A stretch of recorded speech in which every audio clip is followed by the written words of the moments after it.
YouTube actually flagged this video. So the question is, why did I have to redo it? And what did I say exactly that people don't want this information out there? Man, listen and watch to the end.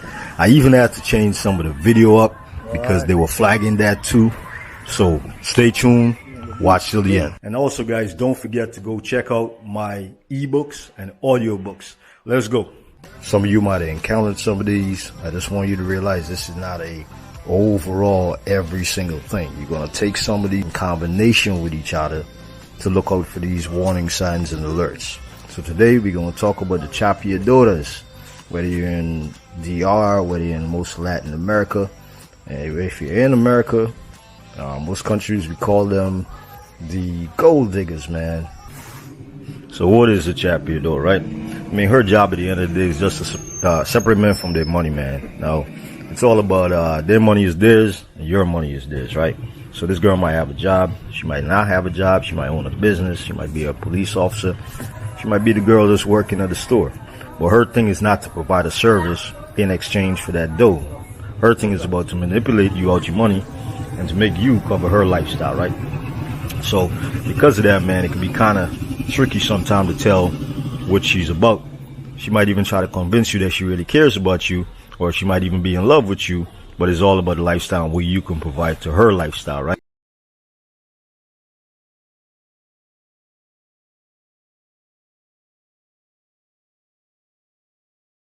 This is probably the most dangerous of all the different types you can run into out here. So now this girl might live on one man, she might live off of multiple men, you know, so in her mind there's no discriminating there, right? She necessarily got to have one dude locking them and be like, baby, pay on my monthly, I'll be with you. She'll probably have a couple of men on the side, and money is never enough for her, right? So whether she has 10, 4, or 3, she'll always be trying to get more. So at the end of the day, the chapeadora's main thing is manipulation, all right? That's it. That's all it's about, manipulation and the love of the lifestyle and money. She'll even probably try to make every excuse possible not to actually have course with you. Her main thing is about your money, right? And for her to do as least as possible but get the maximum out of you. She'll be like, yeah, it's her time of the month. She'll even bring a friend along so that, you know, if you invite her on a date, you don't know she's bringing somebody else. She shows up with somebody else or 2 more people. She'll try to order the highest price products, you know, the best of everything, all on you. And then later on, oh, I got an emergency. Oh, my friend got to go home, you know, something like that. For her to disappear on her side of the responsibility, if you want to put it that way, right? Or what you might expect after she already uses you up, right? For what you have to offer. This is the type of girl that might even, you know, invite you to a birthday party at a really high-end restaurant in her area because you're the tourist or you're the foreigner. She'll bring all her family members. You'll think you're just being invited as one of the friends or the potential interests, but really and truly, at the end of the night, you realize, wait a minute, I guess the tab was on me, right? But she'll be manipulated in such a way that you thinking you were just part of the social situation. Next thing you know, you're paying for it, right? Or the birthday parties or the Christmas hangouts and the Christmas dinners and the party and socials near to the Christmas time. The photos that, if she's from the Latin culture, she want to take for her birthdays, because every birthday is like a big thing, you know, the 16-year-old birthday, the 21-year-old birthday, the baby just being born, you know, all the different holidays that require, you know, a big cake and a lot of photos and the balloons with the age on it. First time she met you, if you're going to be flying back home, she might ask for nothing at all, right? Playing that long game, she might even give you something. You go back home and then all of a sudden the sob stories start. And we can get into some of those, the different signs, some physical signs that you could check for, and some conversational signs that you could check for, where you know you're probably getting worked by a chapeadora. They can even be controlling sometimes. They'll even act jealous, right? Because they don't want to lose you to nobody else. It's just part of the game. They'll act jealous of the men. You really kind of ends up trying to believe them that, you know, that she really cares for them deeply, when in fact just that jealousy act is just part of controlling the man's mind by playing on his lack of affection, right? Or for him thinking he's lucky to have a woman out there like her which is probably most times outside of his league. Because, you know, a lot of them play on their really good looks, really nice body. They're very good socially. So you might be like, oh my God, man, I finally hit the jackpot with this one. She's beautiful. She's intelligent, you know, and man, she's jealous if I do this and that. She's kind of controlling sometimes. She must not want to lose me.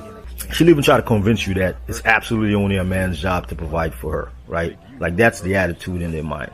Like, that's how the world operates. And if you want a good woman, or if you want any woman, your job is just to be paying for everything. And that you're less than a man if you're not doing that. And they're very good at trying to run that game. I linked up today. As we were sitting in the restaurant, I'm having regular general conversation. Now, one of these signs that you might be dealing with a chapeador is she's only concerned about what you do for a living, how you make your money. And there's no other real conversation in there. You know, she's not going to ask about your mom necessarily. She's not going to ask about your kids if you got any. You know, it'll always be a little bit one-sided. And this one key term you guys can watch out for. As part of the conversation, she kept repeating to me, do you know what the responsibilities of a boyfriend is, though, right? You know what I mean? Like, we talking about the first date here, but she's like on this, if you're my boyfriend, you know what you are required to do to, right? So right there is one of those signs, right? Another time when I first came in here, I was in Santo Domingo, started talking to a girl, seemed like a regular normal girl. Everything is going good. Boom, boom, boom. She thinks I'm just a regular tourist. I tell her, nah, I'm about to move up to Puerto Plata. And the moment she thought that I was actually leaving, or maybe I'm playing the game and now she's not going to get what she want, complete turn, and Shorty's attitude and everything changed. But by this time, these chapeadors, they'll do a lot of things to try to make you comfortable, right? She took me by our family house where she had grown up, introduced me to one of her sisters. You know, when you're a foreigner, man, these are the little things that make you feel kind of comfortable, like, oh, maybe she is a normal girl, right? And it takes your guard down. This girl never asked for money, but when she started to try to flip the script, conversation became like, you know, you ain't gonna get no manipulating the situation. You'll hear the little problems start to come up, you know, need help with this, need help with that. Now, the interesting thing about most of them, they'll never directly come out and say, I need money for this. Can you give me some money for that? How they do it, by not asking you for money directly, is they'll indirectly keep coming up with these situations in their lives, right? And they're looking for you to offer. The iPhone broken, the fridge is empty, the baby needs milk. But she'll be telling it to you like it's a regular story, right? Some family member's kid got sick or is dying. There'll be photos with it too. It could be a photo from just the internet, or it could be photos from years ago, right? You gotta be strong out here.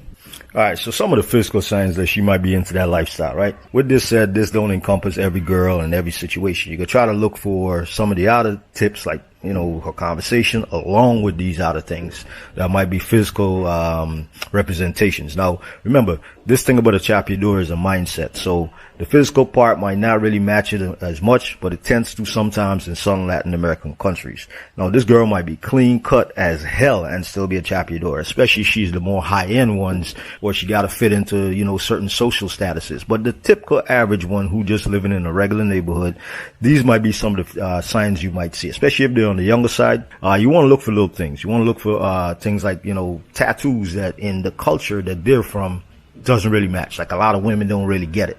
Now, you might be from your culture, and you might be like, oh man, she's a rebel, right? But nah, a lot of Catholic and Christian Latin American countries and culture, it's not about that, right? Like, they might tell you in the Bible that people who are marked with the mark of the beast, some people might think that's a tattoo, right? So why is it this woman has tattoos in certain places? You know, a long string of star tattoos, tattoos in the middle of her chest, by her, what we would call tramp stamps in America. One on the back, by the lower back, you know, tattoos on the ankles. Traditionally, women used to get tattoos like that unless they were jail women or street women, right? So, you know, tattoos in certain places that traditionally women don't get tattoos. The outer side of the bottom of the leg, the feet, right? Certain places on the arm. Absolutely, net tattoo is really gangster, but most of them girls ain't gonna get that if they're chapeadoras. They might get, you know, piercings and earrings of certain types that normally a woman won't have, right? So they'll have like the regular earring piercing, but then they'll have like a string of three or two or three stud earrings towards the top of the ear, right? So watch out for those. Their torso, their armpits in the back or the side, you know, exorbitant kind of tattoos, towards the groin region, right? that traditionally a woman won't get, because she got to watch what type of job she gonna get or how the culture gonna judge her. But if she making her money by other means and still not as a working girl, she don't care, because she could just express herself that way, right? So then you got the social media signs, man. I wish more brothers would spend some time thinking about these social media signs. The girl gave you her WhatsApp number. She gave you her Instagram. She's posting statuses all the time, and you guys are not paying attention. So social media signs, the Facebook even. And, you know, you guys should step back and watch. What I mean by this, you want to know if that girl's a choppy daughter? Step back and really watch and analyze it compared to her country, her culture, her lifestyle, right? Her job. Now, if this girl's got a job, right? Some of them might. This is why it's so manipulative, and it's easy for them to fly under the radar, and you're going to try to make them your girlfriend, supposedly. And they're going to go along with it is because they might have a job. You might be thinking this is a regular woman. Hell, she might even be the local police. But step back and watch the signs. Is she always posting in some high-end restaurant? You know, clubs that are really expensive and really popular. What's her jewelry like? Is she taking all these trips and wearing clothing that she's not supposed to be able to afford, right? Or to do it more than you. You might be making more money than her, supposedly, but yet she's living a particular lifestyle, and you guys are not picking up on those signs, right? You didn't go back in some of her photos and say, wait, man, is she going there by herself? Who's taking her to those places, right? If you got a very social culture and you don't see photos with her and her family members, and the family members are not that rich, why is she in some high-end resort that even you can't afford? Ask them a few more questions. Oh man, so were you saving up for that? Listen, some of these countries is cash societies. They're now starting their version of credit systems. Ain't like she's putting down a credit card, man. Remember, you're going to be looking for these things in conjunction with other things, together with the other things, right? It's not one thing means this, and that makes her the most dangerous, right? We're all not built the same, but we all have value. If you're not being valued for what and who you are, especially as you've worked on yourself, go find where someone, somewhere, values and respects you. Now, do you guys realize how much you should think about abundance? I looked up the statistic. There's actually 2.12 billion people, single people on the earth. What does that mean for you?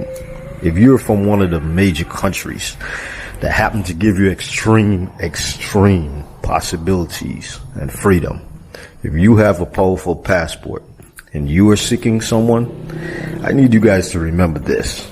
You have the ultimate abundance available to you. Now, if you're from some of the countries where you can't freely travel, you need a visa, you need education, you need to immigrate legally, guess what? You're probably the unlucky people of that 2-point-something billion people. But for you people who are in North America, you're in Europe, you're in China even, guess what? If you happen to belong to some of them top 10 nations in the world, Australia, UK, list goes on, and you can use that passport to go all around the world, you should have an abundance mindset. I was watching a video today, and also just in general, I pay attention to my comments. And it just struck me how people believe that they have to put up with certain things. How they should stand by and should accept certain lies, certain games. I got to big up a brother where he said, you know what, he took a look. He's not going to do certain places. He's going to choose differently because he doesn't want to have to play the games. That's the type of mindset that I want you guys to think about. Not in a good way or a bad way, but to remember that there's options. I bigged up that brother for choosing the fact that he has options. Now, there's a lot of big debate about passport brothers and non-passport brothers in the manosphere realm. From my perspective, is no matter what you look like, where you're from, you should look at the world as having abundance. With so many people on this earth, why limit yourself to anything and anyone that makes you unhappy? If someone, if a lot of people don't appreciate you, and you happen to be one of the lucky ones that have options in the world, exercise on people. No one should have to put up with any and everything. I was watching a video. This brother commented, you know, it's all he has, and that it's going to happen. That people are going to lie to you, that people are going to do this, people are going to do that, that it comes with the territory. I'm of a different belief. People will treat you how you allow them to treat you long term. Now, people are people. We're not perfect. Things are going to happen. However, your reaction to circumstances determines your destiny. It does not mean that every single person out there is for you. It doesn't mean you'll get everyone, and it doesn't mean you'll agree with everyone. I think that point is very important, that not everyone out there is for you, right? With that said, there's only two things you can do. You can control your options. You can know that there's abundance based on those options, and you can also work on your self-confidence. Now, there's a lot of people I keep encountering, and their belief is their options are limited because of different things. Now, I can't give every example because that changes. For some people, it's lack of personality that they think they have, but that can be developed. You can read a lot of books out there. You can work on yourself. There's people who it's the physical. Once again, you can work on that. Age, well, you can work on that. But if you play within limitations and you are realistic and you try to make the best you can to whatever your age is, as well as those other things, right? Physical attributes, mental attributes, and you play on your strengths, guess what? It's better to play up your strengths, strengthen them, know your weaknesses and your faults. Exercise your options. The minute you believe that you don't have options, hate to tell you, you've lost, right? So this is all about looking at life from an abundance mentality. No woman out there is worth you thinking that she cannot be replaced. And by the way, for the ladies who are listening, that is also true of men. Now, we have one short life to live.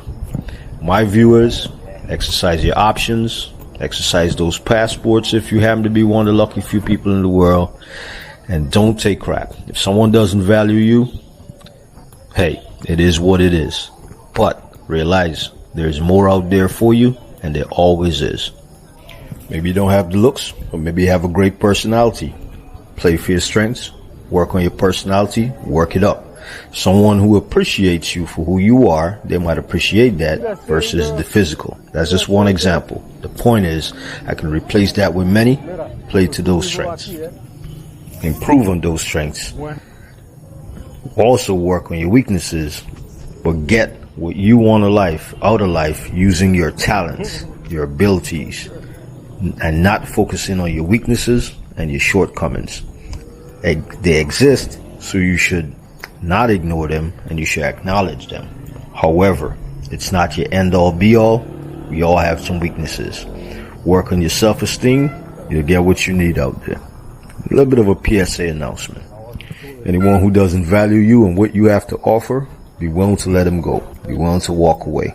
It's not worth your time, your health, your energy, and your peace in life. You only got one of this to go. Life has a lot more gray areas than black and white. Cut your losses if you have to. There's more out there for you.